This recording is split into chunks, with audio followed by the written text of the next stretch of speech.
Bonjour à tous, bienvenue au Centre Il est écrit de Montréal. Nous sommes contents de vous retrouver ce sabbat matin. Nous vous souhaitons un joyeux sabbat au nom de Jésus. Nous voulons saluer également nos amis qui nous écoutent en ligne.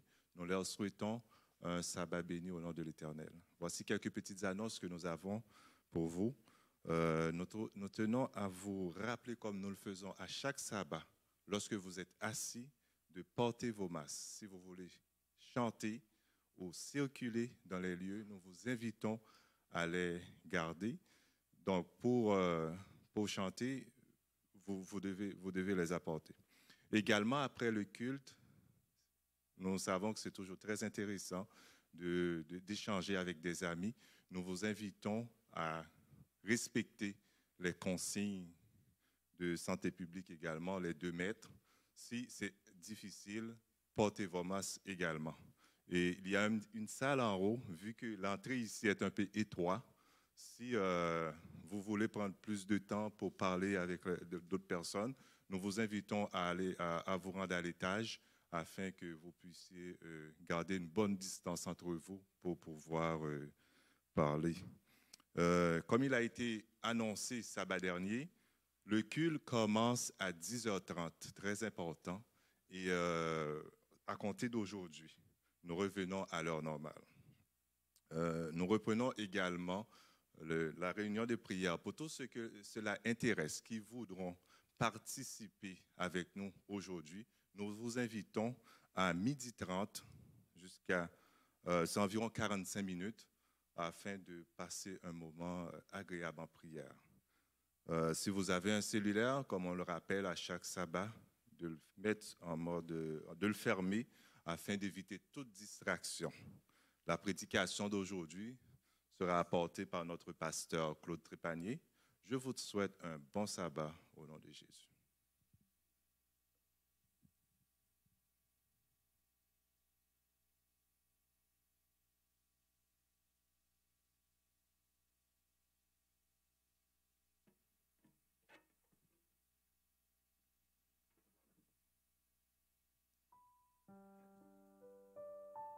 Remerciements à Dieu. Merci pour les outils qui nous ont permis de rester en contact pendant le confinement. Merci de donner tout ce dont j'ai besoin pour avoir une bonne qualité de vie. Merci pour me permettre de travailler pour toi. Merci pour les gens que tu mets sur ma route. Merci pour me donner une famille unie et accessible. Merci pour la paix que tu procures au Québec lorsqu'on voit ce qui se passe aux États-Unis. Merci de permettre aux églises d'ouvrir à nouveau. Merci de mettre sur mon chemin des gens qui me montrent le chemin vers toi. Merci de me montrer ce que je peux faire pour les gens autour de moi. Merci de me rassurer quand j'ai peur. Merci de me montrer la lumière lorsque je suis dans le noir. Merci de m'avoir donné un fils que j'aime tellement. Merci pour la santé. Merci pour la nourriture. Merci pour la patience. Merci pour l'espérance. Merci pour la paix. Merci pour le repos. Merci pour le sabbat. Merci pour la famille spirituelle et les différentes ressources mises à ma disposition. Cette semaine, les derniers jours, j'ai demandé à des gens autour de moi de me donner des remerciements qu'ils avaient pour Dieu pour pouvoir faire comme un remerciement popcorn, si on veut, parce qu'en ce moment, c'est un peu difficile de le faire. Puis je voulais montrer à quel point qu'on peut avoir beaucoup de sujets de remerciement pour Dieu. Il y a des choses pour certaines personnes qui peuvent paraître anodines, mais pourtant, même dans les plus petites choses, on devrait être très reconnaissant envers Dieu. Alors, je vous souhaite la bienvenue à tout le monde. J'espère que vous allez bien, malgré des moments peut-être plus difficiles pour certaines personnes en ce moment. Et puis, j'espère que vous aussi, vous avez beaucoup de sujets de remerciement pour Dieu. Puis, je vous invite à y réfléchir pendant la louange aujourd'hui. Je vous invite à vous lever. Nous allons lire avec notre amie Pamela le psaume 86, 8 à 12. Je vous invite à lire aussi. Nul n'est comme toi parmi les dieux, Seigneur, et rien ne ressemble à tes œuvres. Toutes les nations que tu as faites viendront se prosterner devant ta face, Seigneur, et rendre gloire à ton nom. Car tu es grand et tu opères des prodiges, toi seul tu es Dieu. Enseigne-moi tes voies, ô Éternel. Je marcherai dans ta fidélité. Dispose mon cœur à la crainte de ton nom. Je te louerai de tout mon cœur, Seigneur mon Dieu, et je glorifierai ton nom à perpétuité.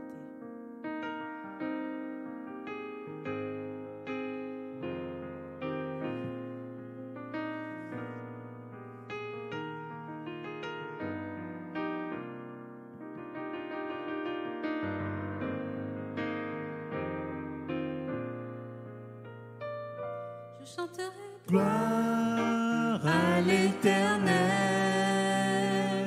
je chanterai louange à son nom. Je chanterai Dieu, mon essentiel.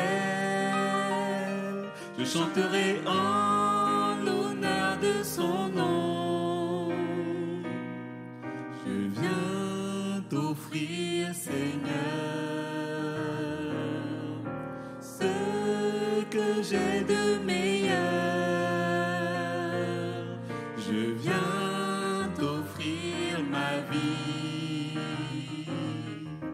Oui, à toi Jésus-Christ.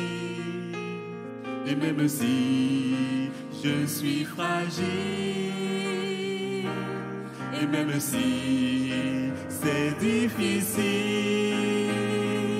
je chanterai gloire à l'Éternel. Je chanterai louange à son nom. Je chanterai Dieu, mon essentiel. Je chanterai en l'honneur de son nom. Je viens te dire, Seigneur, que tu es mon bonheur.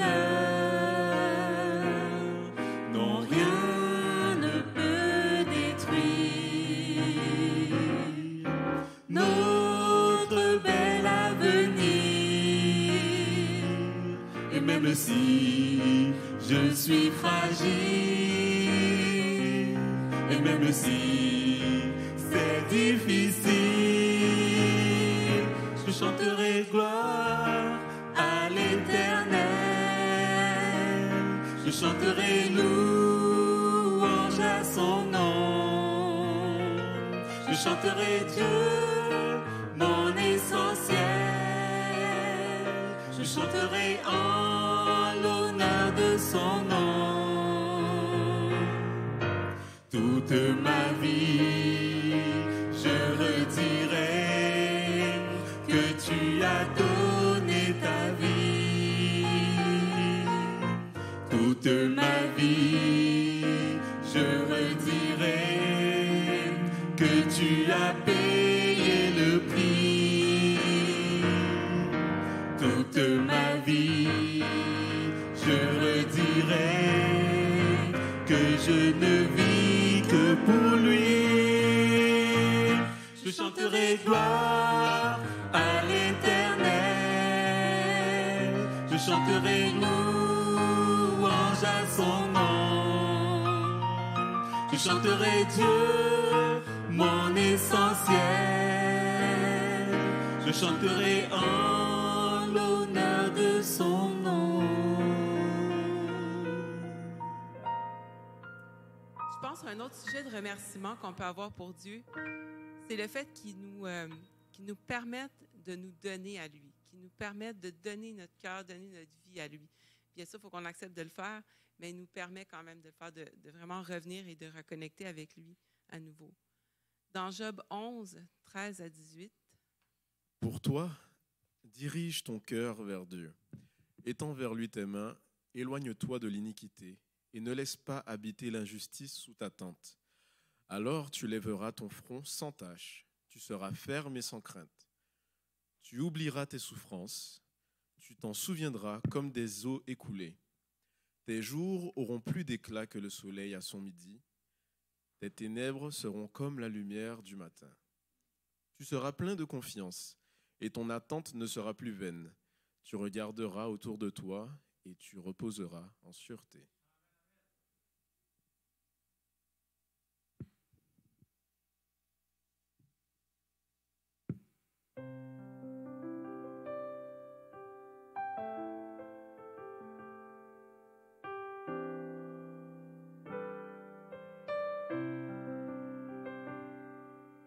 Je te donne mon cœur,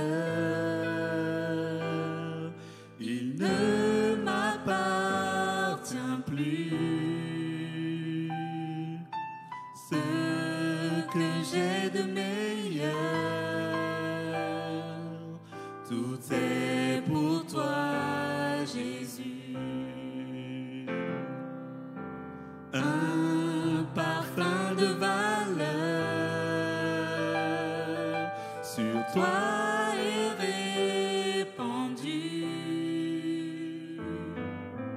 C'est l'offrande de mon cœur.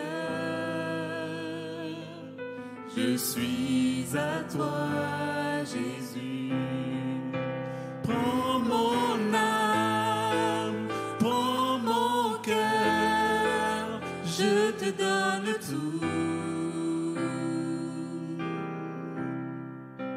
Prends ma vie, me voici, je te donne tout. Mon cœur est à toi. Tout à toi.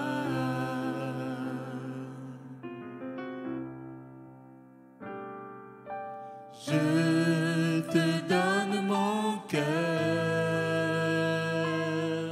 il ne m'appartient plus. Ce que j'ai de meilleur, tout est pour toi, Jésus. Un parfum de valeur sur toi est répandu.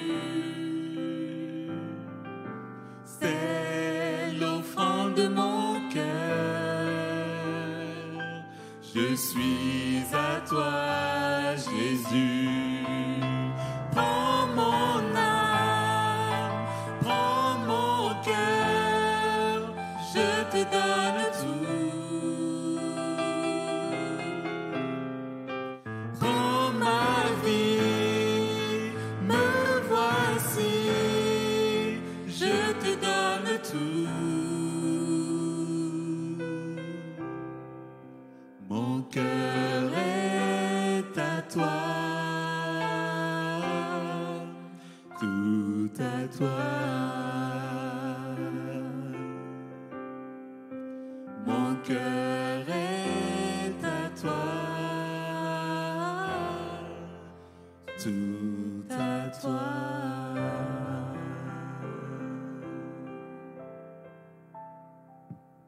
Vous pouvez vous asseoir.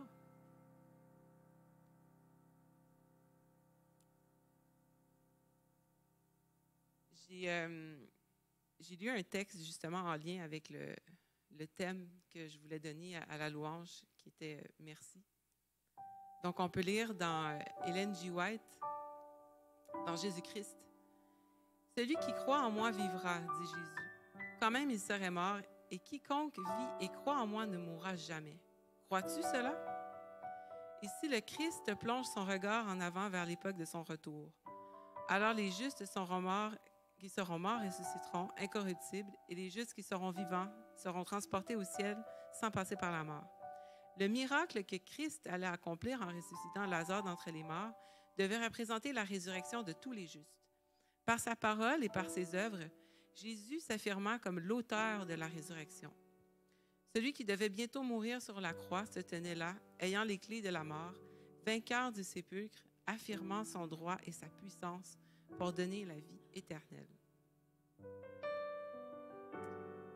J'aimerais qu'on fasse une prière justement en lien avec tous ces remerciements qu'on a pour Dieu, mais surtout ce remerciement spécial qu'on devrait avoir au fait qu'il ait donné la vie de son Fils pour nous sauver.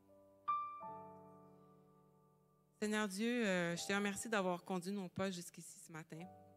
Je te remercie aussi pour ceux qui nous regardent en ligne, parce que Dieu a également parlé à leur cœur pour qu'ils suivent la louange avec nous, pour qu'ils se nourrissent de ta parole aussi avec nous. Seigneur, on te dit merci pour toutes ces choses que j'ai énumérées ce matin, certainement pour d'autres choses que les gens énumèrent dans leur cœur en ce moment. Seigneur, ta bonté, ta grandeur, ta miséricorde, ton amour, toutes ces choses, Seigneur, ne seront jamais assez pour nous. On n'en a jamais assez. À chaque jour, on en veut toujours plus. C'est si important, Seigneur, pour nous nourrir, pour nous aider à grandir, pour nous aider également à refléter ces traits de caractère aux gens autour de nous. Seigneur, je te remercie spécialement pour ce sacrifice de ton Fils, Seigneur, qui nous a permis d'être, qui nous permet d'être ici ce matin, d'avoir une relation avec toi, de nous réveiller à chaque matin, en ayant l'espoir, Seigneur, que les choses iront toujours bien avec toi, que les choses se feront en temps et lieu, qu'il n'y aura jamais d'incertitude, jamais de tristesse, de malheur. Oui, il y en a, mais c'est passager, Seigneur, parce que toi, tu es là pour combler ces vides, pour penser toutes ces plaies également. Alors, Seigneur, merci pour tout. Je prie pour le reste de cette louange, de ce culte. Bénis chacun d'entre nous. C'est dans le précieux nom de ton Fils Jésus-Christ que je t'en prie, Seigneur. Amen.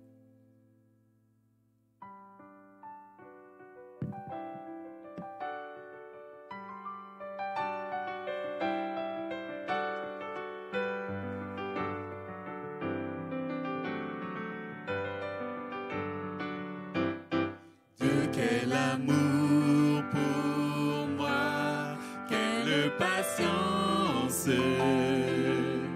Tu as conduit vers toi mon ignorance. Comment pouvais-je alors saisir ce que ton cœur voulait m'offrir? Un si grand miracle, un don si précieux, ta mort à la Pâque nous ouvre les yeux. Ton salut remplace ma condamnation, mon péché s'efface par ta rédemption. Loué sois-tu, Dieu Tout-Puissant. Loué sois-tu.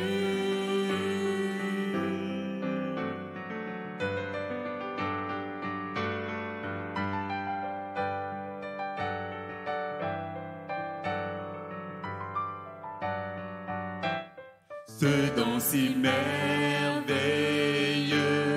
comment le vivre sans le répandre à ceux que tu veux suivre sur les chemins où ils s'égarent, loin de la vie et de l'espoir. Un si grand miracle, un don si précieux, ta mort à la Pâque nous ouvre les yeux. Ton salut remplace ma condamnation, ton péché s'efface par ta rédemption. Loué sois-tu, Dieu Tout-Puissant. Loué sois-tu.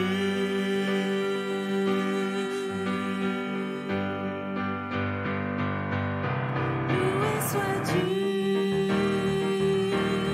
Dieu Tout-Puissant. Loué sois-tu.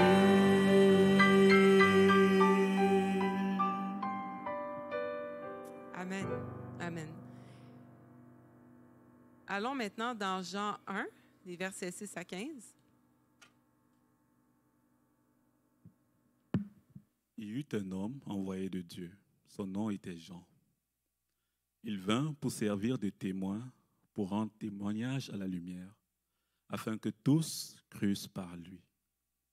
Il n'était pas la lumière, mais il parut pour rendre témoignage à la lumière. Cette lumière était la véritable lumière qui, en venant dans le monde, éclaire tout homme. Elle était dans le monde, et le monde a été fait par elle. Et le monde ne l'a point connue. Elle est venue chez les siens, et les siens ne l'ont point reçue.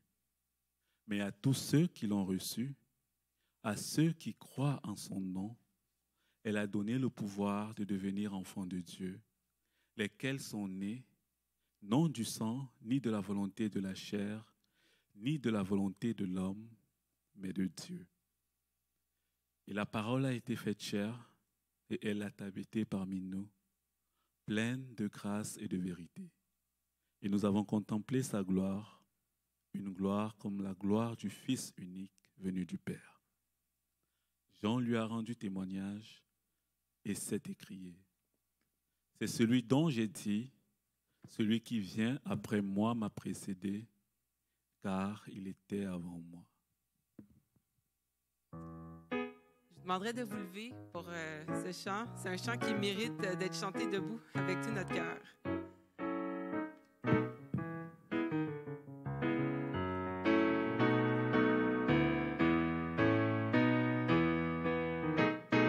Merci Seigneur pour la lumière, merci pour tous les clairs matins. Merci d'entendre ma prière, d'être mon soutien. Merci Seigneur pour tous mes frères, merci de les avoir donnés. Merci car si l'amour s'altère, tu veux pardonner. Merci Seigneur pour toute joie, merci pour mes divers travaux. Merci car quand soudain je ploie, tu prends mes fardeaux. Merci Seigneur pour la vieillesse, merci pour les petits enfants. Merci pour toutes tes promesses, pour tes soins constants. Merci Seigneur pour ta parole, merci, par elle tu m'instruis. Merci car elle est ma boussole, elle me conduit. Merci Seigneur pour ta présence, merci pour ton parfait salut. Merci des dons que tu dispenses à tous tes élus. Merci Seigneur pour ta puissance, merci de nous donner l'esprit. Merci pour ton amour immense qui partout nous suit. Vous pouvez vous asseoir. Donc, je vous mentionne aussi, je ne sais pas s'il y a toujours un panier pour donner les dîmes et offrandes à l'extérieur, sur la table. Sinon, vous pouvez toujours aussi aller en ligne. Sur elle est écrit, il y a un lien qui s'appelle « Je donne », donc c'est pour donner en ligne. Et bien sûr, je crois envoyé par la poste aussi. Donc, vous avez toujours toutes sortes de façons à votre disposition pour donner à Dieu. Puis maintenant, on va accueillir le prédicateur du jour, qui est pasteur Claude Trépanier.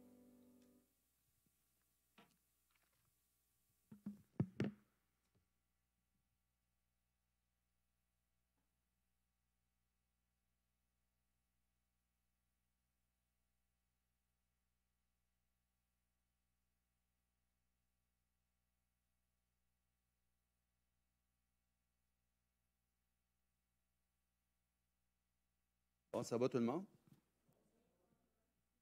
Je vais me déshabiller, mais me dégarnir.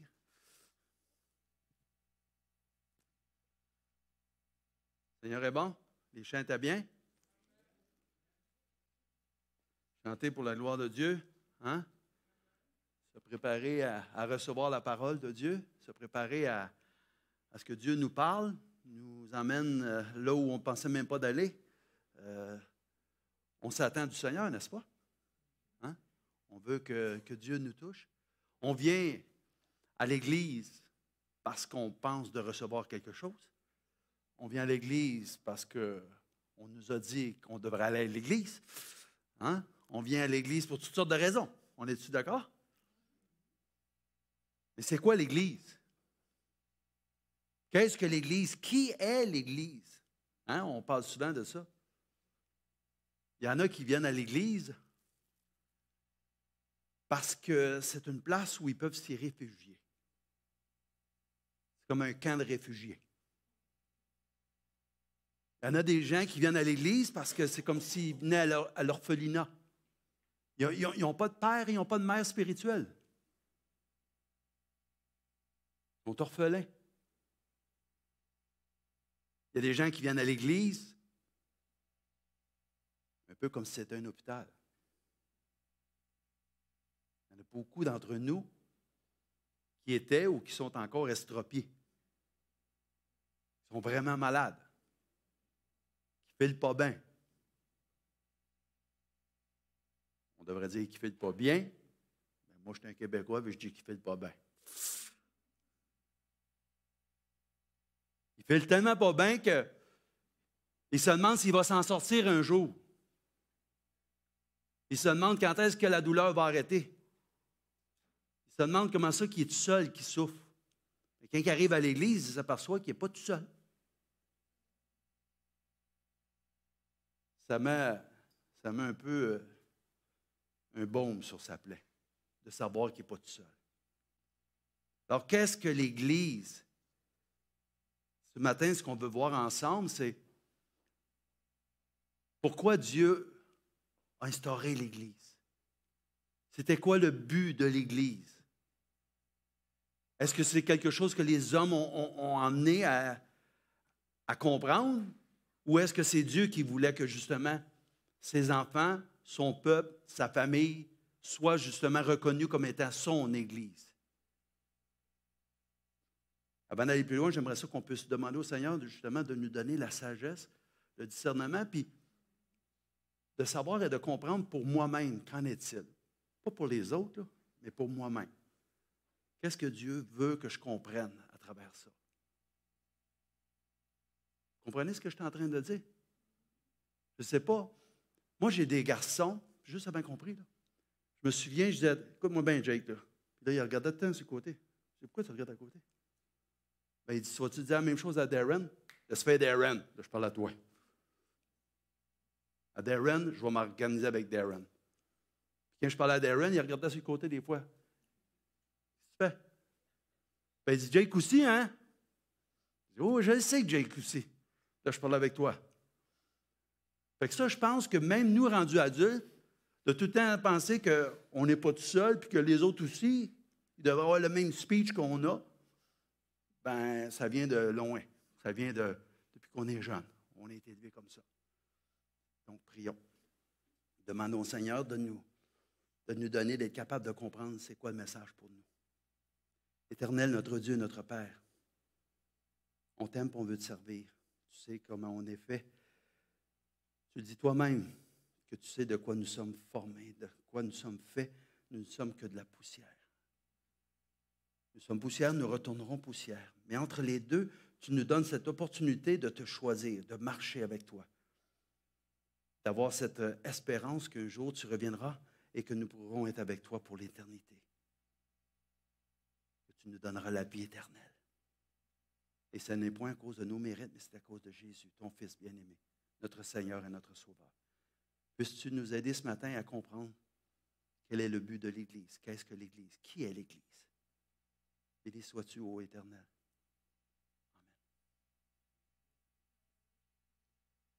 Amen. Là, moi, je suis parti. Je n'ai pas le petit machin, là, qui fait que les choses changent.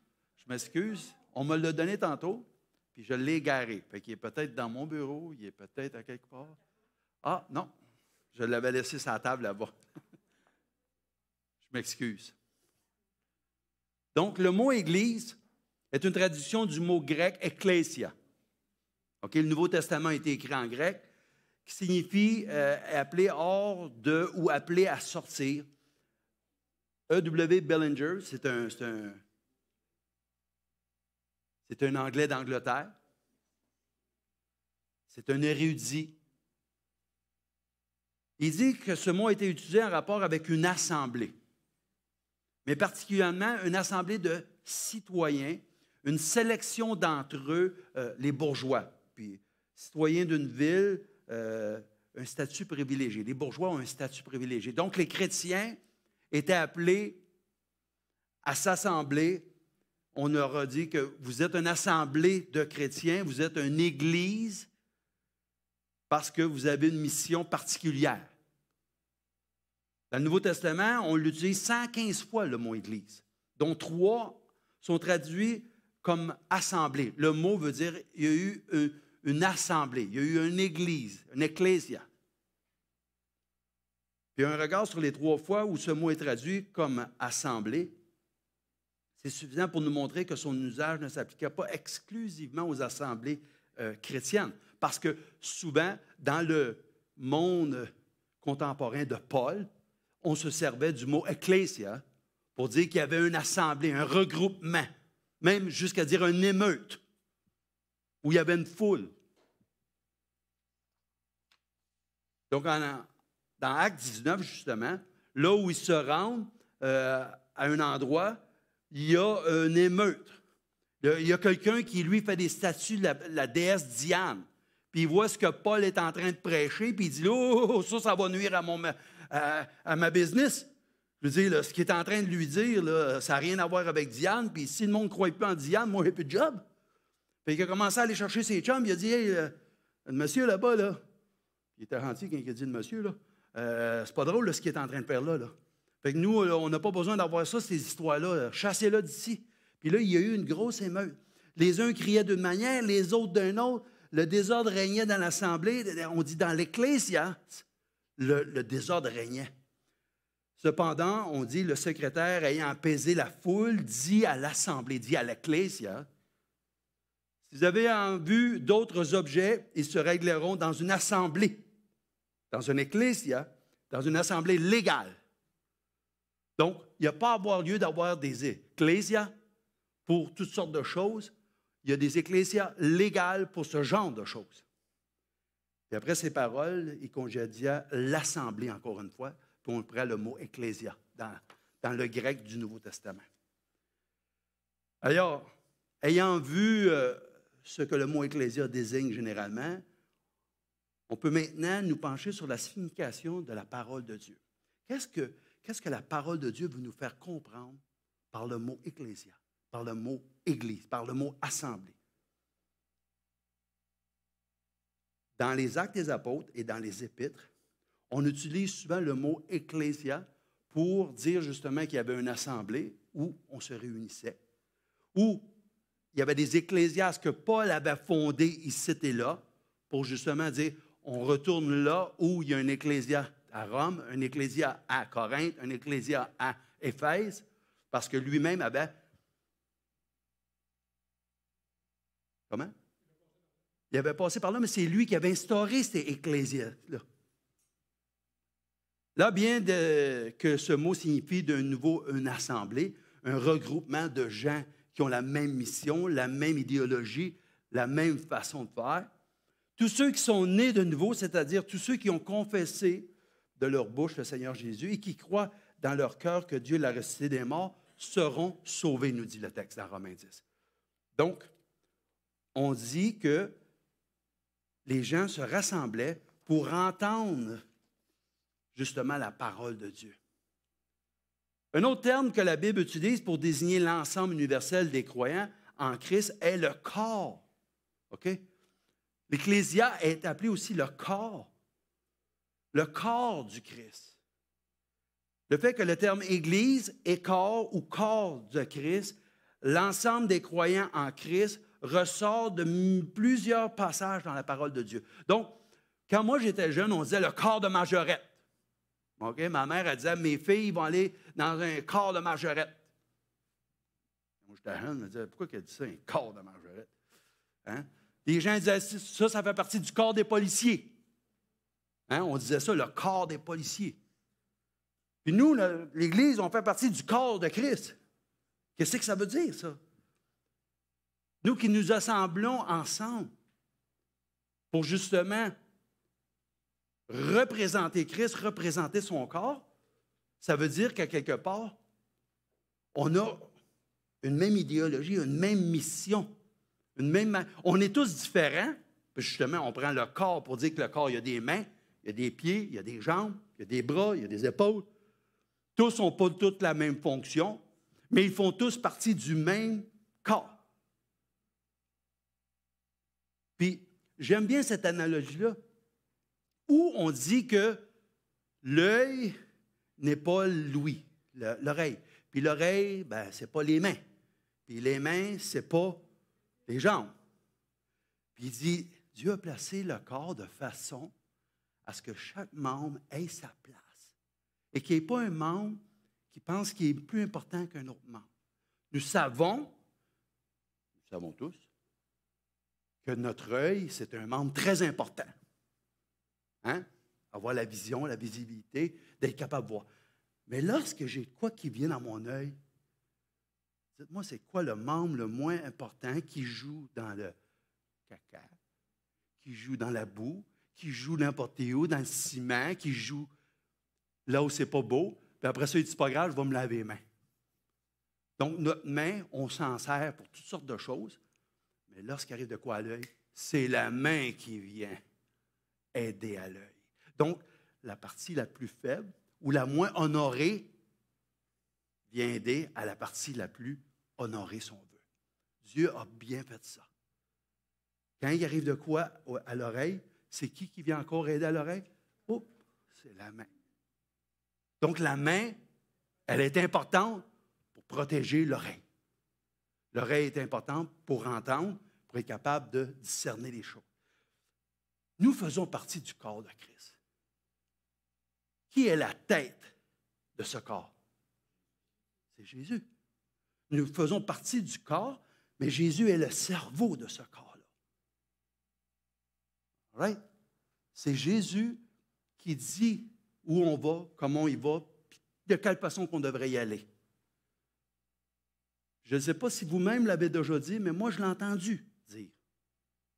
Quand j'étais plus jeune, je faisais partie de l'Assemblée chrétienne où on avait un comité. Puis les gens n'étaient pas contents avec ce qui se passait dans l'Église. Puis à un moment donné, il y a quelqu'un qu'il fallait qu'il paye le prix. Ça, c'est comme au hockey, là. Quelqu'un que ça ne marche plus, le club ne marche plus, qui paye le prix? C'est le coach. Pas les joueurs, c'est le coach. Fait qu'ils avaient décidé, eux autres, que c'était le pasteur qu'il fallait qu'il parte. Parce que le problème dans l'Église, c'était le pasteur. Moi, j'essaie de raisonner mes frères et mes sœurs en leur disant, pourquoi qu'on ne demande pas à Dieu? On lui a déjà demandé. Okay. Mais ce n'est pas Dieu qui est supposé de régler ça, cette histoire-là de si ça ne va pas bien, il va mettre quelqu'un d'autre. Non, Dieu nous a confié ça à nous autres. Qu'est-ce qui fait que vous savez que Dieu vous a confié ça? Parce qu'il nous a mis comme membres du comité, fait que c'est nous autres qu'il faut qu'ils décident ça. Bien, ceux qui ont voulu décider ne sont plus dans l'Église. Le pasteur, je l'ai rencontré 25 ans plus tard.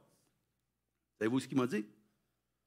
J'ai dit, pasteur, moi j'étais plus jeune, puis je ne sais pas pourquoi le Seigneur m'a fait comme si je ne devais rien dire, puis je me reconnaissais même pas, je ne comprenais même pas pourquoi que je n'allais pas battre pour vous. Tu sais, je n'allais pas me battre pour vous. Puis moi, je suis comme ça d'habitude. Puis ça, c'est le Seigneur qui a fait ça, parce que là où on m'a envoyé, c'est la place que j'ai aimée le plus dans tout mon ministère. Fait que le Seigneur, il ne voulait pas que tu te mêles de ça. Des fois, le Seigneur nous arrête parce que c'est lui qui est la tête de faire des choses qu'habituellement on ferait. Des fois, il nous pousse à faire des choses que d'habitude on ne ferait pas. Mais il faut se laisser guider par la tête. Et non penser que nous sommes la tête. Nous sommes des membres du corps du Christ. Ainsi, commençant par 1 Corinthiens 12, 27, on lit « Vous êtes le corps du Christ, vous êtes ses membres, chacun pour sa part. » Aussi, Colossiens 1, verset 18 nous dit « Il, en parlant de Jésus-Christ, est la tête du corps du Christ. » Et dans Éphésiens 1, verset 22-23, on nous dit que Dieu a tout mis sous ses pieds. Il a donné pour chef suprême l'Église qui est quoi? Son corps, le corps du Christ. Donc, l'Église est le corps du Christ. Est l'assemblée où les gens se rencontrent pour représenter Christ. Pour justement être en mesure de distinguer entre les choses du monde et les choses de Dieu. Dieu s'est manifesté à travers Abraham, Isaac, Jacob, qui ont devenu le peuple d'Israël. On est d'accord? Donc, le peuple d'Israël sur la terre était au centre du monde de l'époque. Parce que si on allait en Asie, en Europe ou en Afrique, il fallait passer par Israël. Dieu avait choisi Abraham, puis il avait dit avec Abraham, je vais faire une grande nation. Et cette nation-là est devenue le peuple d'Israël. Mais lorsque le peuple d'Israël n'a pas fait ce que Dieu leur demandait, Dieu s'est tourné vers l'Église. Il leur avait donné des prophètes. Maintenant, il nous donne son esprit. Dieu se manifeste dans chacun de nous. La parole de Dieu a dit, je dis à tous les saints, vous êtes saints. Comment faire pour savoir si vous êtes saints? Si l'Esprit de Dieu vous habite, vous êtes automatiquement saints. Si du moins l'Esprit de Dieu vous habite, ce que nous dit la parole de Dieu. Parce que Dieu vient habiter dans le cœur de celui qui veut le recevoir. Vous savez, quand Moïse est arrivé au buisson ardent, il était émerveillé pour voir un buisson brûlant, mais il ne se consumait pas. Puis là, comme il s'avance, il y a une voix qui lui dit, « Va pas plus loin, enlève tes chaussures, enlève tes sandales. » Pourquoi qu'il lui dit ça? Parce qu'il dit, la terre où tu es sainte. Et pourquoi la terre était sainte? Parce que Dieu était là. Pourquoi je suis saint? Parce que Dieu habite en moi. Là où Dieu est, la place, l'endroit devient saint. Vous voulez être saint? Ayez l'Esprit Saint qui habite en vous. Qu'est-ce qu'on s'attend de nous? Qu'est-ce qu'on s'attend de nous en tant que peuple de Dieu, en tant qu'Église de Dieu, en tant qu'assemblée de Christ, en tant que corps du Christ? On s'attend à quoi de nous? Est-ce que vous savez ce que Dieu demande de vous? Est-ce que vous savez? L'unité. Il veut qu'on l'imite. OK. Imiter le Christ. OK. Donc, ça demande nécessairement de connaître le Christ pour l'imiter, savoir qui il est. Qu'on soit des témoins de Jésus. Pour être un témoin, tu sais, le juge dit, monsieur, vous êtes qui, vous, Jean Renaud? Oui. Vous venez pour la cause? Oui. Vous êtes témoin? Vous voulez dire quoi? Ben, êtes-vous témoin de ce qui s'est passé? Ben, pas vraiment. Ben, vous n'êtes pas un témoin. Le juge va dire, tu n'es pas un témoin. Un témoin, c'est parce que tu étais là. Puis tu es capable de me redire à moi, le juge, ce qui s'est vraiment passé. On est d'accord? Donc, oui, un témoin. Mais il nous donne un mandat bien clair. Allez. Tu sais, quand on dit aux enfants, allez dehors. Qu'est-ce qu'on dit-tu, rester dans la cuisine? On dit, allez dehors. Oui, mais là, il fait froid. Tu as un manteau sur le dos. Inquiète-toi pas. T'as qu'à bouger, tu vois qu'il va faire chaud. Vous n'avez pas été élevé de même? Moi, je te demande comme je l'ai dit. On envoyé dehors, nous autres. Il n'y avait pas de Nintendo, il n'y avait pas rien de ça. On allait à la rue dehors. Puis je me souviens que mon frère, ma belle-sœur, les plus vieux, ils barraient à la porte, mais pour être sûr qu'on ne revienne pas. Mais ils nous disaient, allez! Oui, c'est notre génération, effectivement. Allez, faites de toutes les nations des quoi? Les disciples, c'est du monde discipliné. C'est du monde qui se sont engagés. C'est du monde qui sont sérieux dans leur approche. C'est des gens qui croient dans ce qu'ils affirment. Ils sont tellement convaincus qu'ils sont convaincants. On est-tu d'accord? Tu sais, quand les gens disent « T'as pas l'air étude de ton affaire, toi? » Ça veut dire quoi, ça? Ça veut dire que tu me parles avec des « je pense », puis « peut-être », puis... Comprends-tu? Ce que Dieu a fait pour moi, il peut le faire pour toi. Oh, tu as l'air étude de ton affaire? Oui, je suis sûr de mon affaire. Parce qu'il y a quelqu'un qui m'avait dit la même affaire, puis je l'ai pris au mot. Je me suis abandonné à Christ. J'ai vu que je réagissais, puis j'agissais pareil comme lui, il faisait. Puis il me regardait, puis il me disait, tu vois-tu ce qu'il fait le Saint-Esprit? Il y a un seul esprit. Il agit la même chose dans le cœur de tout le monde. Il fait la même chose dans le cœur de tous et chacun. Pour différentes occasions, il fait différentes choses, mais c'est toujours les mêmes résultats qui en sortent. La joie, la paix, la bonne humeur, l'espérance. Faites de toutes les nations des disciples, les quoi? Les baptisants au nom du Père, du Fils et du Saint-Esprit. Parce que les trois œuvrent ensemble. Le Fils est venu donner sa vie et faire connaître le Père. Le Père a consenti que son Fils vienne sur la... Il nous a donné son esprit. Jésus a dit, je prierai le Père, il vous enverra un autre consolateur. Et lorsqu'il viendra, il ne parlera même pas de lui-même, il va parler de moi.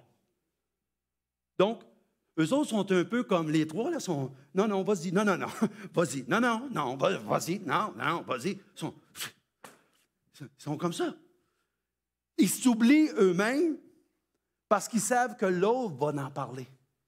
Et le Seigneur nous demande de faire la même chose, de s'oublier et de laisser un autre parler de nous. Qu'une autre bouche parle de toi et non la tienne. Donc, enseignez-leur à observer tout ce que je vous ai prescrit. Et voici, je suis quoi? OK, pourquoi il dit ça en dernier? Et voici, je suis avec vous tous les jours, jusqu'à la fin du monde. Pour nous donner confiance, pour pas qu'ils se sentent abandonnés. Pour quoi d'autre? Pour pas qu'on s'inquiète. Pour nous rassurer. Quoi d'autre?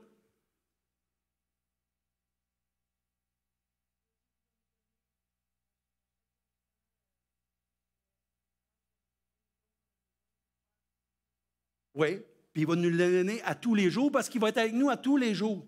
Puis on en aura besoin à tous les jours, pas rien qu'une fois de temps en temps. On en a besoin à tous les jours. À chaque jour que je me lève, je dois choisir Dieu. Parce que moi, Dieu m'a créé avec une possibilité de faire des choix. Choisis constamment. Toute la journée, depuis que je suis debout, je choisis. Quand je me suis levé, là, j'ai choisi de me lever. J'ai choisi de m'en aller dans la chambre de bain. J'ai choisi d'aller chercher du pain. J'ai choisi de mettre 2 toasts dans le toaster. J'ai choisi de répondre à un texte. J'ai choisi d'ouvrir ma Bible. J'ai choisi de commencer à aller. Vous êtes pareil, là, je ne viens pas, moi qui est comme ça. Là. Mon prof à l'université, il disait, quand tu vas te coucher, là, c'est parce que tu es écœuré de choisir. Il dit, quand tu recommences le lendemain matin, en te réveillant, tu recommences à choisir. On est des êtres de choix. C'est incroyable, hein? On est des êtres de choix. Jésus nous a choisis, puis il nous a donné la possibilité de choisir, puis de faire des choix. Puis ce que je trouve merveilleux aussi avec le Seigneur, c'est qu'il dit, voici, tu peux faire ceci et vivre de telle façon, ou faire cela et vivre de telle façon. Mais moi, je te dis, prends ce choix-là. Non seulement il nous donne les 2 choix, mais il nous conseille lequel choix qu'on devrait prendre. Ce matin, c'est drôle, hein, quand on faisait à l'école du sabbat, il m'est venu de quoi l'idée que ça, c'est le Saint-Esprit qui fait ça. La parole de Dieu dit que Satan est le père du mensonge. Hein? Puis que Jésus dit, moi, je suis la vérité. Dieu dit, le jour où vous en mangerez, vous. Puis le diable a dit, vous ne mourrez pas. 6000 ans plus tard, on a tout l'air fou parce qu'on sait qui dit la vérité et qui disait le mensonge. Hein? Moi, je sais que c'est un menteur. Pourquoi? Parce qu'il a fait à croire à mon arrière-grand-mère qu'elle ne mourra pas. Il l'a déçu bien raide. Parce que quand on se met à écouter M. Menteur, ben on ne vit plus dans la vérité. Puis quand on ne vit plus dans la vérité, ben on est désolé tout le temps. Puis on est tout le temps en train de regretter. Puis on est tout le temps en train de se demander pourquoi on a fait tel et tel choix. Puis dans le fond, on savait mieux. Puis on n'aurait dû pas faire ci. Puis on n'aurait pas dû faire ça. Pourquoi? Parce qu'on est attentif à ce que le séducteur nous dit. Celui qui nous séduit. à la place de compter sur Dieu. Faire des disciples, être l'Église de Christ, ça veut dire quoi? Ça veut dire quoi, être l'Église de Christ? Ça veut dire quoi, être chrétien? Ça veut dire quoi, être enfant de Dieu? Vous avez le droit de vous poser ces questions-là. Vous avez le droit de vous poser ces questions-là parce qu'un jour, il y a peut-être quelqu'un qui va vous poser la question. Ils vont vous poser la question. Puis si vous n'avez pas la réponse, bien, priez Dieu sur le moment présent, comme Néhémie a fait pour dire, Seigneur, donne-moi la réponse. Donne-moi la réponse, là, parce que là, ça ne marche pas. Là, je me suis jamais posé cette question-là. Puis il va vous la donner, la réponse. Mais vous ne savez pas toutes les questions qui peuvent vous venir ou que Dieu peut mettre sur votre chemin. Je pense que je l'ai déjà raconté. Une fois, j'étais en Alberta, je travaillais au golf l'été parce que j'étais étudiant. Puis je l'avais dit, je vais faire comme les étudiants, je vais travailler l'été comme les étudiants. Puis j'avais fait une job d'été, c'est une job, je travaillais au golf. Puis un vieux monsieur qui s'en vient, 77 ans, il était là demain. Là, je suis seul, il s'en vient vers moi. Hey! Je dis, oui. Adventiste du 7e jour, toi? Le terrain de golf, ça va bien? Il dit, oui. Il dit, en anglais, got a question for you. Got a question for you. Il répète ça 2 fois. J'ai une question pour toi. Allez-y. Et j'ai un de mes amis, là, j'ai demandé pourquoi il était adventiste. Il m'a dit parce que son grand-père est adventiste, son père est adventiste, puis lui est adventiste, puis son gars est adventiste. Il dit, what do you think? Qu'est-ce que tu penses de ça? Il dit, c'est pas la meilleure réponse qu'il vous a donnée, là. Il dit, toi, t'en as-tu une autre réponse? Il dit, oui. C'est quoi ta réponse? Je suis adventiste parce qu'à travers toutes les religions que j'ai fréquentées ou que j'ai étudiées, ils sont ceux qui sont les plus proches de ce que la parole de Dieu nous dit. Puis je crois que l'Advent, c'est parce qu'on croit que le retour du Christ est imminent. Puis du 7e jour, c'est parce qu'on croit que le 7e jour, c'est le 7e jour de la création, qui est le 4e commandement. Elle n'est pas vite, là, lui, il a 78 ans. Là. I like your answer.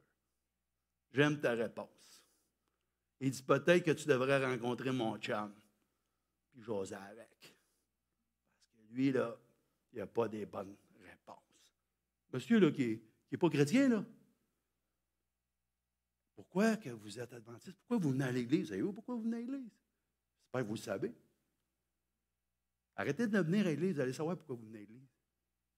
Je vous dis.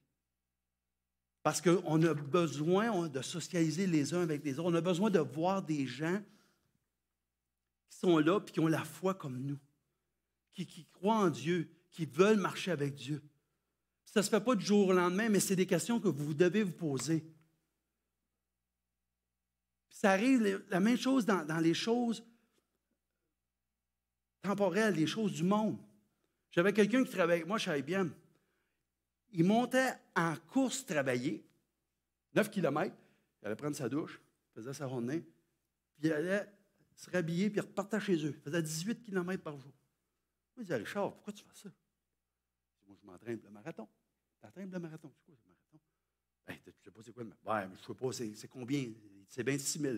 Okay? En kilomètres, c'est quoi? C'est 42 km. Tu cours 42 km, oui. Ouais. Là, je le regardais, je voyais qu'il était en forme, je voyais qu'il était souple, ça allait bien son affaire. Moi, je pense qu'un gars, moi, serait capable de faire ça. Tout le monde est capable de faire ça. Tout le monde qui marche, qui sont capables de courir, sont capables de faire. Mais il faut qu'ils suivent une cédule. Cédule, oui. Le lendemain, m'emmène une cédule. Je voyais au début de cédule, il manquait 1 km, pas trop. Là, il commence avec 1 km, il va courir 42. Il dit, ouais, commence par 1. Là. Commence par sortir dehors. Commence par t'habituer à sortir dehors. Commence par t'habituer de penser qu'un jour, tu vas courir 42 km. Là. C'est bien psychologique. Là. Puis, by the way, tu vas faire ça dans 4 saisons. L'été, l'automne, l'hiver. Pas drôle, courir l'hiver, mais tu vas courir l'hiver. Tu vas courir le printemps. Fait que tu vas avoir le linge approprié pour ça. Puis là, pourquoi je vous compte ça? Ben, c'est que Richard, à un moment donné, il courait, puis il m'a donné le goût de courir. Mais je vais vous dire honnêtement, j'étais rendu que je courais 5 km. 5 km. Je courais, il était 6 heures le matin. Je courais à Granby. 5 km. Il n'y a pas un chat, pas un auto. Puis là, je me disais, je cours après qui, moi? cours après quoi? Pourquoi que je cours? Pourquoi je ne suis pas dans mon lit? Pendant que tout le monde dort, moi, je cours. Le coco, là. Tu as pensé à quoi quand tu t'es embarqué là-dedans? Savez-vous ce qui est arrivé? Le grand jour est arrivé. C'est arrivé à Ottawa, capitale nationale. Il y avait une foule, comme l'Apocalypse dit. On était 10 000. Il y avait, toutes les fois que je pensais que j'étais tout seul, je n'étais pas tout seul. C'est juste que je ne les voyais pas. Ils étaient tous là, à 6 heures le matin, en train de courir pour le grand jour où on courait tout le monde ensemble. Ils faisaient tous la même chose que moi. Souvent, on pense qu'on est tout seul comme chrétien. On pense qu'on est tout seul à surmonter les épreuves. On pense qu'on est tout seul à faire des choses contraires à ce que le monde aimerait qu'on fasse, ou même notre chair aimerait faire. Mais lorsqu'il va arriver le grand jour, selon l'Apocalypse, une foule qu'on ne peut même pas compter. Tous ces gens-là vont avoir eu le même combat de la foi que nous avons. Et ils font partie de l'Église de Dieu. C'est juste parce qu'on ne les voit pas. Puis c'est important qu'on se voit. C'est important que vous soyez ici. Moi, je suis content que vous soyez là. Pendant une couple de semaines, j'ai prêché à des chaises vides. Pas évident. Là. Je me faisais à craindre que vous me regardiez là, mais c'est pas évident, je peux vous dire ça. Quand on voit les gens, quand on ne peut pas se donner la main, mais on se donne des petits coups de coude. Puis on rit ensemble, on est ensemble, on fait partie de l'Église de Dieu. On a de quoi en commun, c'est qu'on a choisi Jésus. On a choisi Dieu, on a choisi de croire en Dieu. Dieu a sur la terre des élus. Il y a une Église formée d'élus. Ça, c'est Mme White, la madame qui a écrit le livre Jésus-Christ, ou Vers Jésus. Vous avez peut-être sûrement eu une copie un jour. Si vous n'avez jamais eu une copie, je vous dis, venez me voir, mais on va vous en donner une. Un petit livre, 112 pages, qui explique l'amour de Dieu pour l'humanité. Moi, je vois ça comme un livre qui n'a pas aucune religion parce qu'il s'applique à tous ceux et celles qui croient que Dieu a créé la terre et qu'il a eu un but, c'est de nous donner la vie éternelle. Puis Dieu nous aime parce que Dieu est amour. Et elle a écrit un conseil pour l'Église parce qu'elle a donné des conseils à l'Église. À l'Église, c'est pas la bâtisse, à l'Église, le monde qui font partie de l'Église. Elle a dit, Dieu a sur la terre une Église formée d'élus qui gardent ses commandements. Il ne dirige pas ici et là un individu, il dirige une Église. Il dirige un corps, pas juste une main. Il dirige un corps. Puis encore moins une tête, parce que la tête, c'est le Christ. Fait que s'il y en a un qui dit, moi, je suis à la tête, oubliez ça, courez, regardez pas en arrière. Vous riez? J'ai rencontré quelqu'un un jour. Madame,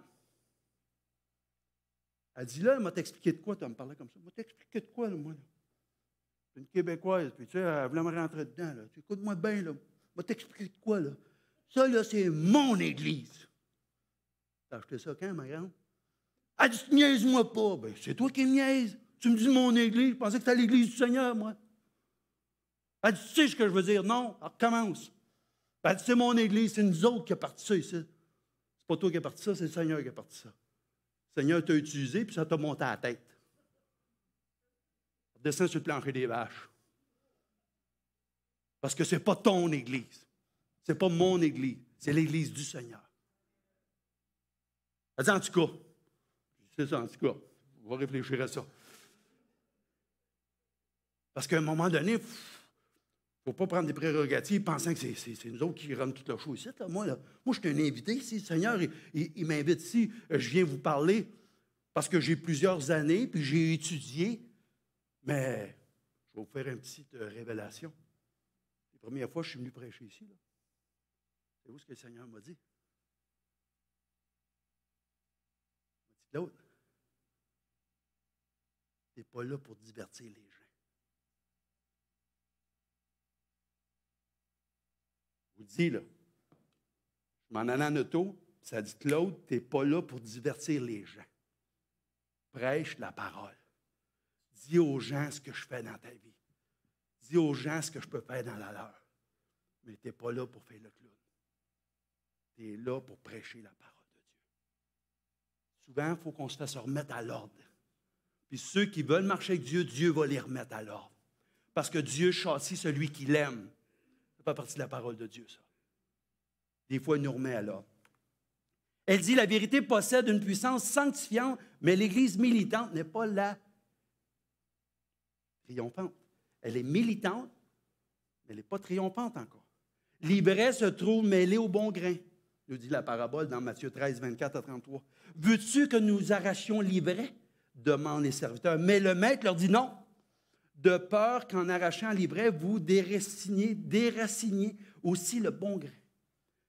Dans Matthieu encore 13, versets 46 à 49, le filet de l'Évangile ne ramène pas seulement de bons poissons, il en ramène aussi de mauvais. Et Dieu sait, et il est le seul qui connaît qui sont les siens.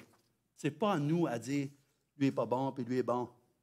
C'est Dieu qui sait qui est bon, et qui n'est pas bon. Faites confiance à Dieu. Dieu est grand en masse pour s'occuper de son Église. Nous, il nous a donné à tous et chacun des talents.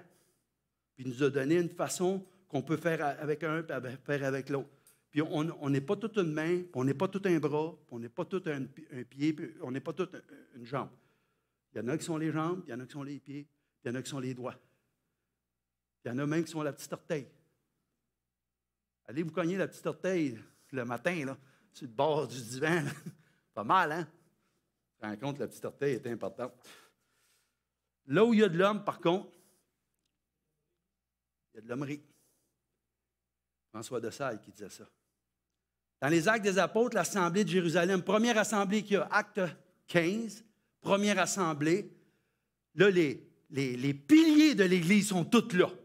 Il y a Paul, il y a Pierre, il y a Jean, il y a Jacques, le frère de Jésus. Il y a Silas, il y a Barnabas. Ils sont tous là. Gros meeting. Il y a de quoi qui ne va pas bien. La problématique, c'est qu'à quelque part, il voudrait que les nouveaux chrétiens se mettent à judaïser. Qui devraient se faire circoncire. Puis qui devraient faire ce que Dieu a enseigné au peuple d'Israël de faire. Pour devenir chrétien, faut-il d'abord être juif, comme Jésus et les apôtres? Hein? Il y a toujours quelqu'un qui arrive et dit « Ouais, mais c'est normal qu'on amène ce point-là. Regarde, Jésus était comme ça, puis les apôtres étaient comme ça. » Tu sais, pour essayer de justifier le pourquoi qu'on voudrait que les autres nous ressemblent. Les membres présents, comme je l'ai dit, Jacques, frère de Jésus, Pierre, Paul, Barnabas. Alors, Pierre, lui, il rappelle que ni les Juifs, ni les Judéo-chrétiens n'ont été capables d'observer la loi qu'il voudrait maintenant imposer au Père. Il les regarde, Pierre, et il dit, regarde, nous, là, on va se délivrer à affaires. On n'a jamais été capable d'obéir au complet à toutes ces règles-là. Puis là, on voudrait mettre le même fardeau sur les épaules des autres. Tu sais, c'est comme, il y en a, là, juste une petite parenthèse, il y en a dans l'Église adventiste, ça a pris 40 ans avant qu'ils deviennent végétariens. Mais quand ils sont devenus végétariens, ôte-toi de là. Là, il avait compris, puis les autres, il fallait qu'ils comprennent vite. Parce que lui ou elle, ça avait pris bien du temps, mais ce n'était pas une excuse pour ne pas comprendre dans la même fin de semaine qu'il faut être végétarien. Hey, calme-toi. Prends le temps de respirer par le nez. Ça t'a pris 40 ans. Tu sais, des fois, on lit Daniel 1 à Daniel 12, il y a 70 ans. On va vite, là, les 12 chapitres, mais il y a 70 années pareil. Il n'y a rien qui se fait dans overnight, là, il n'y a rien qui se fait dans une soirée. Il faut prendre le temps de prendre le temps. Il faut s'en remettre au Seigneur. Il faut attendre que lui fasse le changement. Que lui fasse.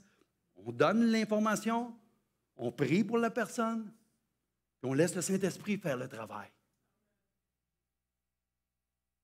Ce n'est pas pour vous autres, mais moi, je me suis fait mettre à l'ordre. Moi, je trouvais qu'il allait pas assez vite, les gens. Je trouvais que c'était long avant qu'ils comprennent. Jusqu'au jour où le Seigneur a dit, ça, c'est ma job. Toi, prie, puis moi, je vais m'occuper d'eux autres. En passant, ça t'a pris du temps, toi aussi. Fait que prends ça aisé. C'est bon de se refermer à l'ordre pour comprendre. Encore une fois, l'Église sur la terre, dans le chapitre 43, Conseil pour l'Église, a dit, bien que des imperfections se trouvent dans l'Église, elle disait qu'il y a des imperfections qui se trouvent dans l'Église,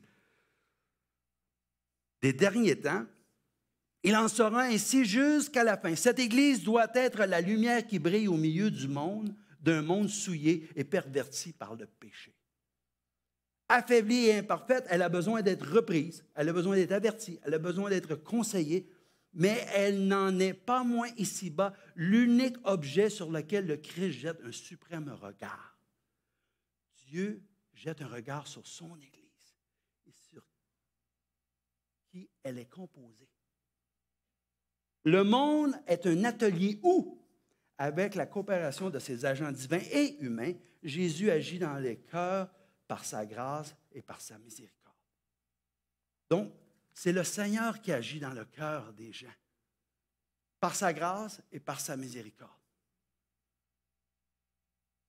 Prenez garde de tomber, vous qui croyez être debout. Vous savez ce que ça veut dire? Faites attention parce que ce que tu reproches aux autres, peut-être que toi, à un moment donné, tu vas faire la même chose, peut-être pire. Faites attention avec la mesure que vous mesurez les gens parce que la même mesure va vous être servie pour vous. Puis il y en a qui pensent que c'est cette mesure-là que le Seigneur va prendre plus tard. Quand tu es dur avec les gens, l'ennemi t'écoute, puis là, après ça, il est dur avec toi. Il dit, tu sais comment tu étais avec lui? Il faut que tu sois conséquent. Avec toi aussi, il faut que tu sois dur. Fait que la même mesure que tu prends pour les autres, l'ennemi s'en sert pour t'abattre. S'en sert pour t'emmener à justement tomber puis de ne pas être capable de te relever. Il t'emmène à vouloir abandonner. L'expérience de Pierre. L'expérience de Pierre relatée selon ce qu'il est dit dans le chapitre 10 et 11 des Actes, en rapport avec la vision qu'il a eue de ce qui est pur et impur. Les gentils comme les Juifs reçoivent le Saint-Esprit. Quand il a eu la vision, il a compris que le Saint-Esprit était pour le monde entier. Que Dieu avait tant aimé le monde qu'il avait donné son Fils afin que quiconque croit en lui ne périsse point, mais qu'il ait la vie éternelle. Ça n'a rien à voir avec une culture, ça n'a rien à voir avec une race. On est tous la race humaine, mais ça n'a rien à voir avec une ethnie, ça n'a rien à voir avec qui sont qui, d'où ils viennent. Tous les êtres humains ont été choyés en ayant reçu la grâce de Dieu à travers les mérites de Jésus-Christ. Le discours de Pierre rappelant la conversion de Corneille, Pierre, il dit à la première assemblée, il dit « Hey les boys, moi vous dire ce qui m'est arrivé. » Pendant que j'étais en haut en train de sommeiller, à un moment donné, j'ai vu une grenade, puis il y avait toutes sortes de choses que nous, on ne mange pas. Puis il me disait, tu manges. Puis là, finalement, j'ai sorti de ce rêve-là, ou cette vision-là, puis le Saint-Esprit m'a dit, il y a quelqu'un qui est en bas, puis va avec eux autres. Puis finalement, je les ai suivis, puis j'ai emmené d'autres mondes avec moi, d'autres Juifs, parce que je ne voulais pas m'en aller là tout seul. Je ne savais même pas où je m'en allais, je ne savais même pas pourquoi je m'en allais là. Mais finalement, quand j'ai rentré là, je leur ai même dit, vous autres, vous savez, hein, nous autres, les Juifs, d'habitude, on ne rentre pas chez vous. Hein. Parce que c'est Dieu là, qui m'a dit de venir. Puis ça a l'air que vous avez quelque chose à me demander. Ben, justement, moi, Dieu, il m'a dit d'aller te chercher. Et moi, je ne trouvais pas ça drôle, là, parce que toi, tu n'aimes pas ça venir chez nous, mais moi, je n'aime pas ça que toi, tu viennes chez nous non plus. Fait qu'on t'a pogné tous les deux, pareil. Fait que là, ça a l'air que tu as de quoi me compter. Puis là, Pierre lui explique le salut en Jésus-Christ.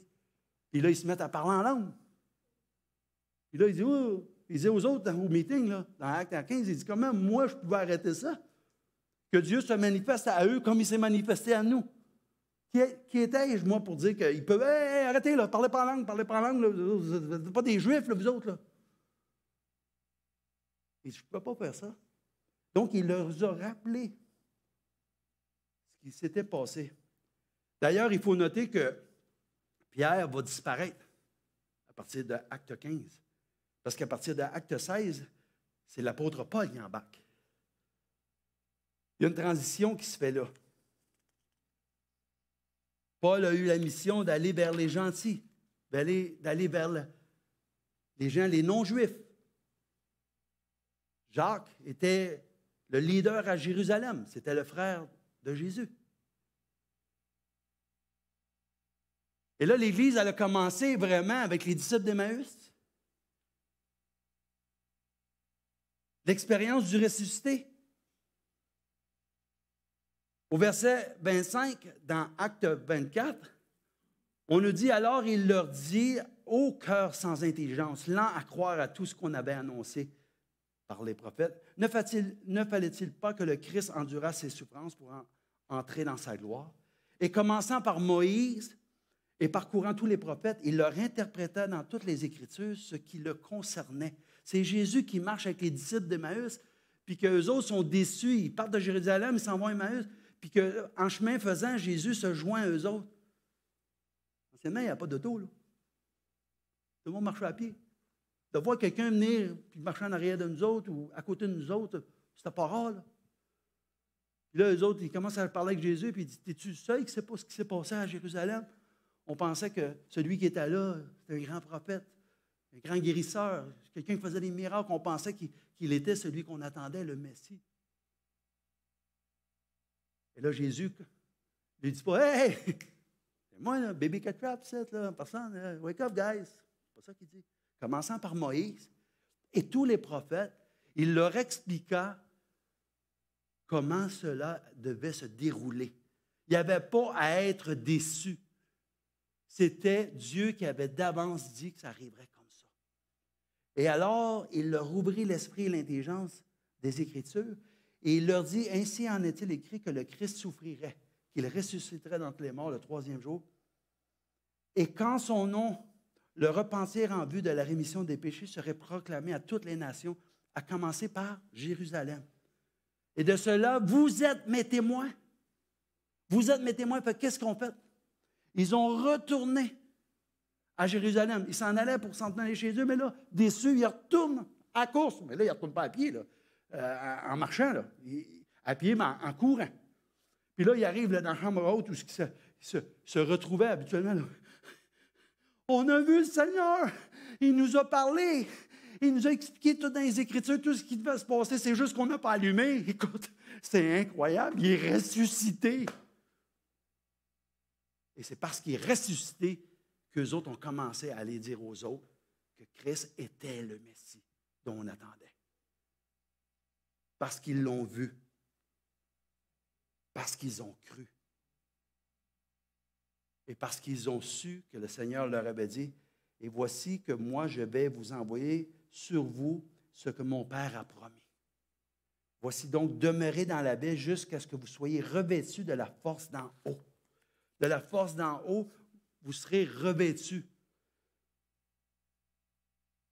Il ne faut surtout pas imiter les pharisiens. On nous dit, alors Jésus, parlant à la foule et à ses disciples, dit, « Les scribes et les pharisiens sont assis dans la chaire de Moïse.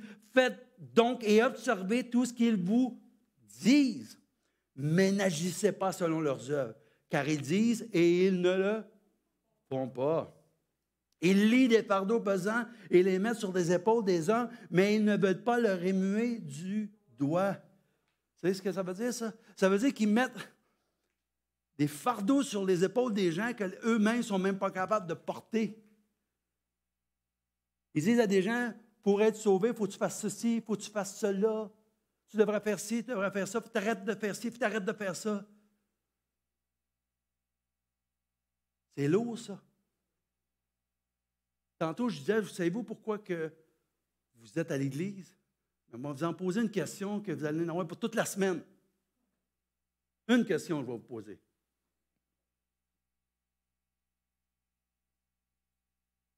Lorsque vous pensez à votre façon d'être, là, vous êtes sauvé, mais qu'est-ce que ça vous apporte à vous, ça, d'être sauvé? Quand vous vous dites aux autres que vous êtes sauvés, vous voulez dire quoi? Vous voulez dire quoi aux gens? Je suis sauvé, oui. Votre attitude a changé. Depuis que vous avez accepté ce que Jésus vous a dit, votre attitude a changé, c'est ça? OK? Oui? OK. Quelqu'un d'autre? Vous avez la tribune. Quand vous dites aux autres, je suis sauvé, maintenant, je suis sauvé, vous voulez dire quoi aux autres? Oui. Oh, oui.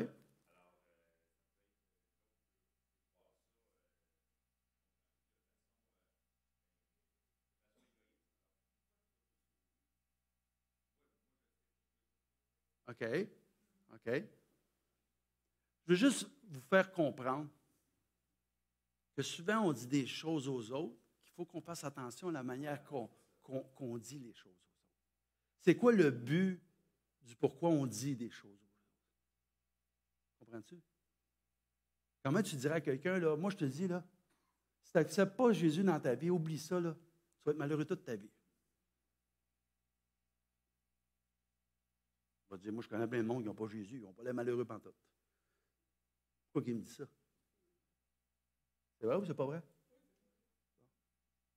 Mais il faut les emmener à réfléchir sur ce que Dieu fait pour vous, mais toujours en restant humble. On t'a fait connaître, ô homme, ce que l'Éternel demande de toi, c'est que tu aimes la justice, que tu pratiques la miséricorde et que tu marches humblement avec ton Dieu. Humblement avec ton Dieu. Je vais toujours me souvenir de mon frère. Il arrive chez nous. Il sort la palette. Je te dis, là, toutes des 100 $. Puis il faisait ça de même. Il dit, tu travailles chez Ben, toi? J'ai dit, oui. Il dit, tu l'air comme ça, toi? Non. Je dis, moi, quand je vais à la banque, je ne suis pas inquiète. Je ne suis pas inquiète qu'il y a quelqu'un qui est en arrière de moi. Puis, tu viens que tu t'habitues avec ça. 3 semaines plus tard, j'étais à London, Ontario. Il y avait un plexiglas, à peu près 1,5 pouce, avec 2 téléphones, un chaque bord. Puis je parlais avec. Il dit, tu me prêteras-tu? Il dit, 10-15$ pour ma cantine. Je dis, hey, où ta palette? Ils arrêtent de niaiser. Mais c'est toi qui niaises. C'est toi qui allais niaiser au bas de la vitre. Tu comprends, Michel? Il s'appelle Michel, mon frère. Il dit, oui. J'ai dit, là, je vais te dire de quoi au téléphone. À moins que tu t'en remettes à Dieu, tu vas passer souvent du temps là. Parce que tu as besoin d'avoir un cœur nouveau. Puis si moi, je n'avais pas Dieu, moi aussi, je serais là, au bord avec toi. Puis à qui qu'on demanderait de l'argent pour la cantine?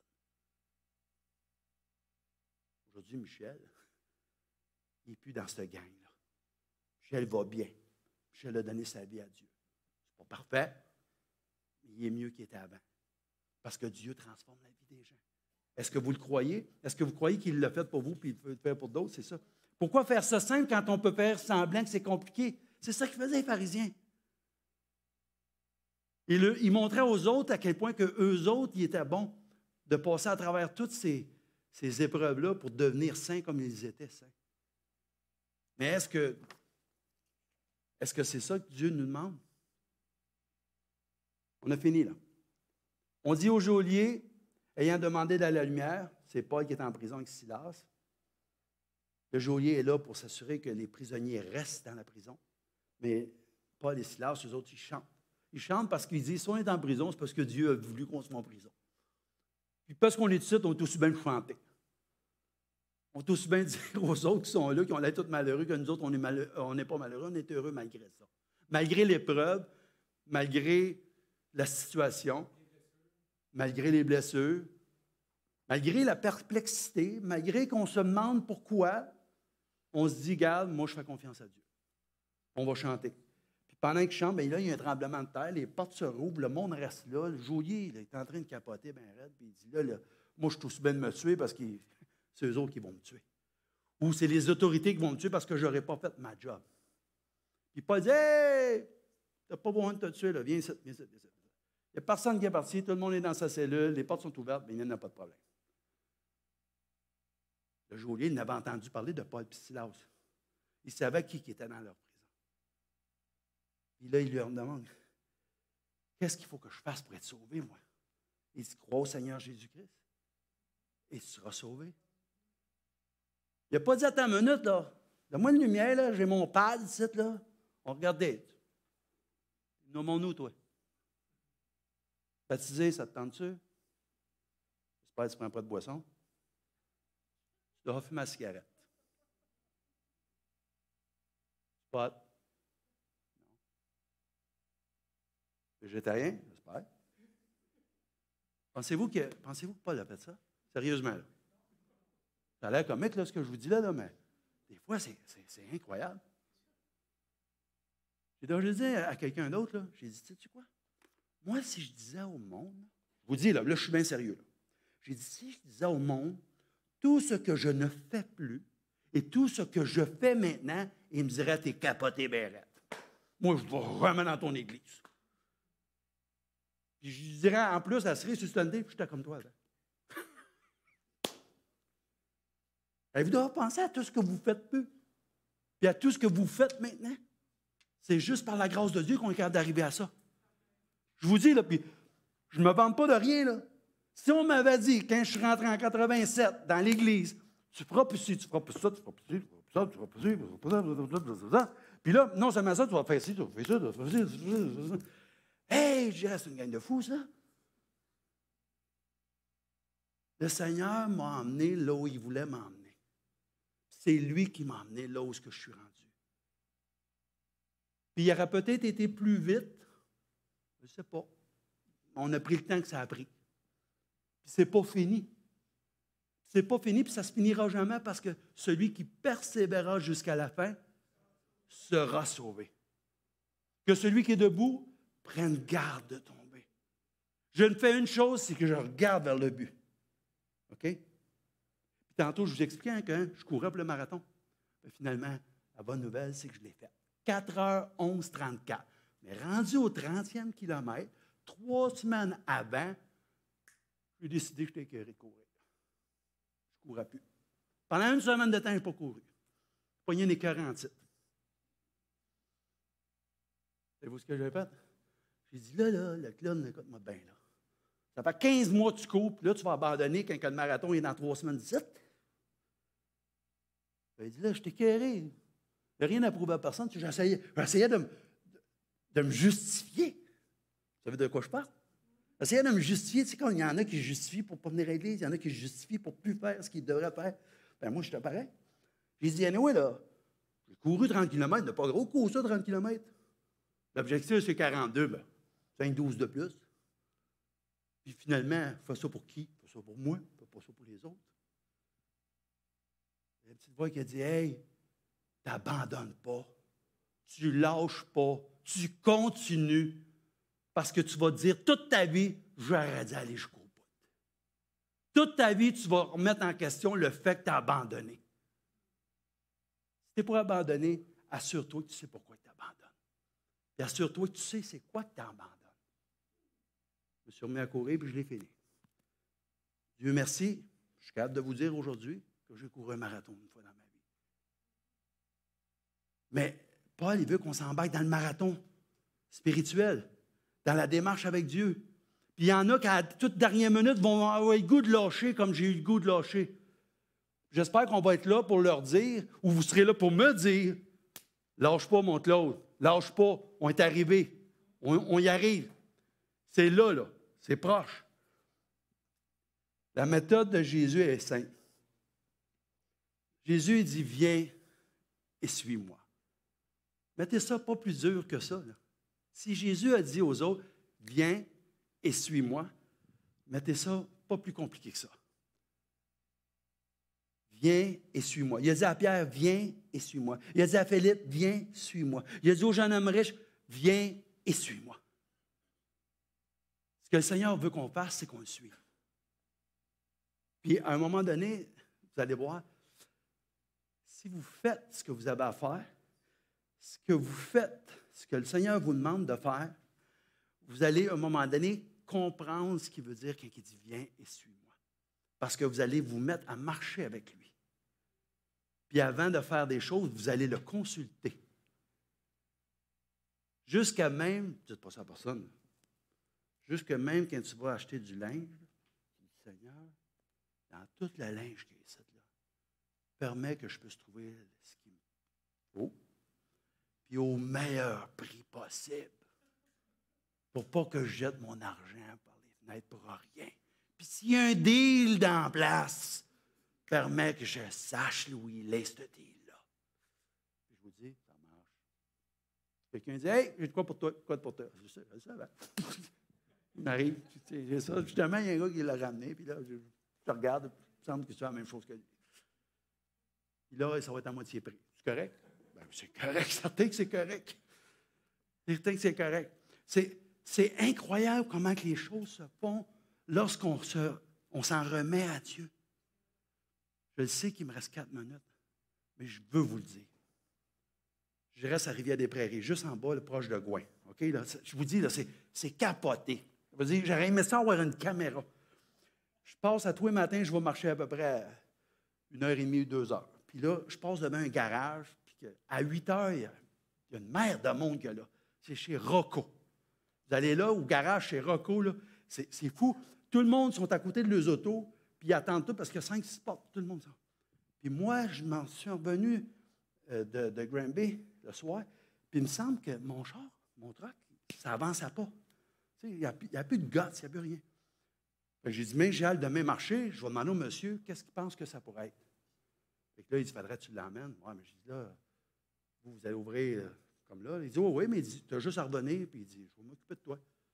Fait que je cours jusque chez nous, je prends mon auto, puis là, je m'en allais, puis c'était juste sur l'Idle. Je me suis en allé là jusqu'à son garage, qui est à 4 km de chez nous, sur Idle.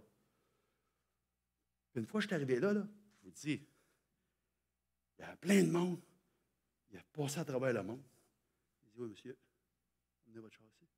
Là, moi, je suis venu bien gêné parce que tout le monde me regardait. Là, je me suis dit, je suis qui, moi, pour qu'il fasse ça? Il m'avait jamais vu, ce monsieur-là. Là. C'est le matin qu'il m'a vu là, que je viens demander ça. Il dit, je vais aller chercher la machine. Il dit aux autres, attendez tout de suite. Va chercher la machine, plug ça sur les choses. Il dit, ça ne sera pas long, je vais être à vous autres. Je dis, monsieur, c'est correct, la machine est là, vous pouvez aller les voir. Là. Non, je vais m'occuper de toi. Il rentre en dedans, tout le monde bon, je le suis en dedans. Il était au téléphone en train de parler avec le gars de BMW. Moi, j'ai une BMW X3. 2013, on ne s'énerve pas, là. Mais à quelque part, il s'occupait rien que de moi, il a tout lâché tout le monde. Il a permis que je puisse m'en retourner au garage BMW. Quand je suis arrivé là, le gars m'attendait. Il a réparé mon problème. Moi, je n'en reviens pas. Donc, je vous dis, là, je vous dis, tout le monde a arrêté pour s'occuper de moi. J'ai dit, Seigneur, j'ai pas besoin de ce véhicule-là. Moi, c'est mon outil pour travailler.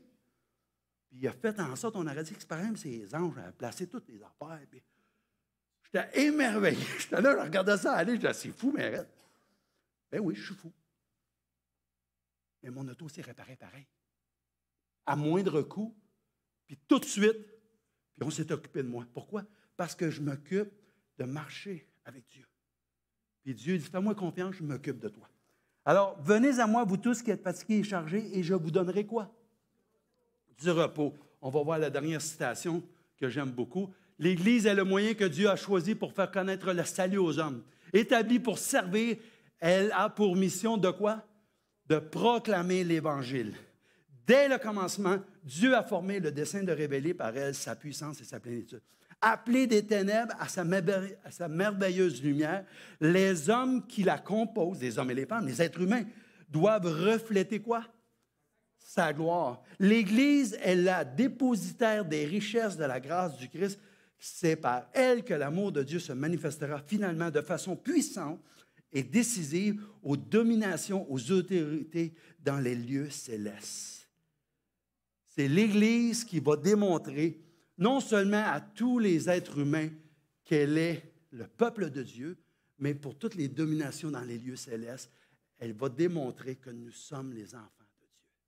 Et que Dieu opère des miracles dans nos vies, transforme nos vies, change nos vies. Et nous sommes là pour le proclamer parce qu'un jour, bientôt, il reviendra. Puis il revient pour venir chercher ceux et celles qui l'attendent. Faisons tout ce qui est dans notre possible pour être en mesure d'être là lorsqu'il va revenir. Que Dieu vous bénisse, que Dieu vous garde et qu'il vous donne de faire partie de son Église triomphante. Amen. On va demander aux gens de revenir pour le chant. Je vais revenir pour la prière finale. Merci.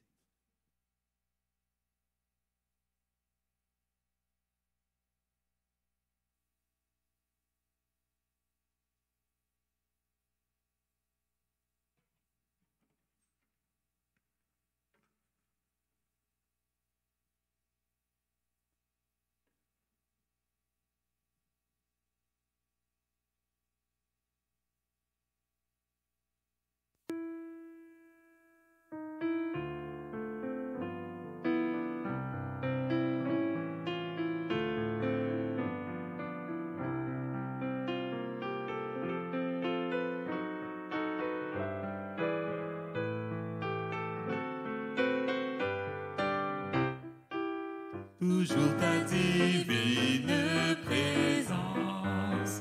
Jette un rayon sur mon chemin et le cœur joyeux je m'avance. Je n'ai pas peur du lendemain.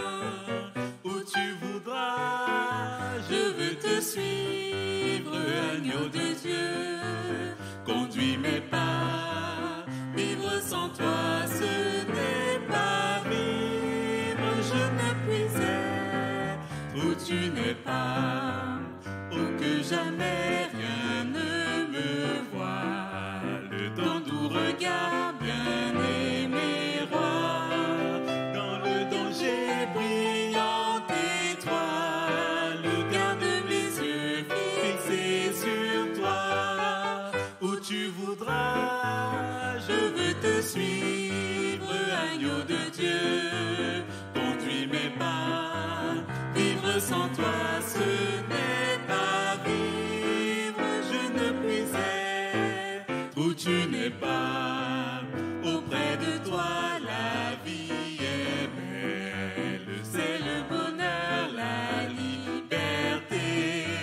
C'est une jeunesse éternelle. C'est le ciel, la félicité. Où tu voudras, je veux te suivre, agneau de Dieu. Conduis mes pas, vivre sans toi ce n'est pas vivre. Je ne puis être où tu n'es pas.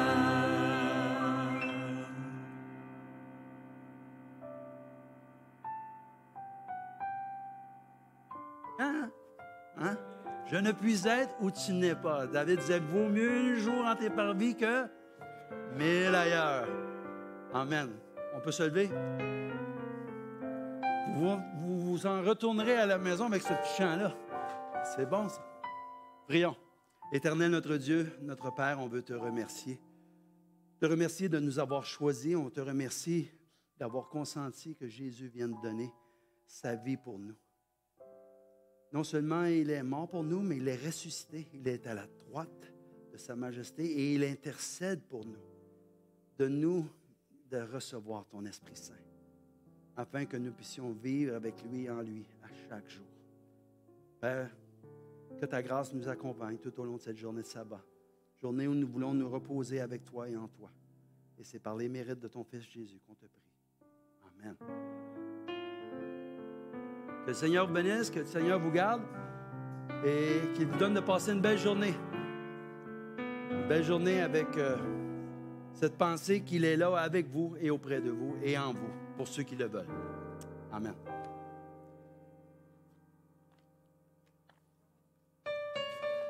Yes.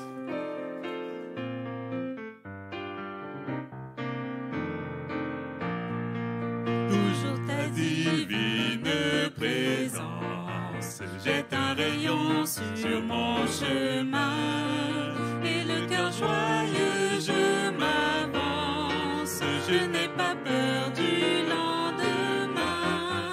Où tu voudras, je veux te suivre, agneau de Dieu. Conduis mes pas, vivre sans toi ce n'est pas vivre. Je ne puis être où tu n'es pas. Oh que jamais rien ne me voit. Le temps doux regard bien-aimé roi, dans le danger brillante étoile, garde mes yeux fixés sur toi. Où tu voudras, je veux te suivre, agneau de Dieu. Conduis mes pas, vivre sans toi ce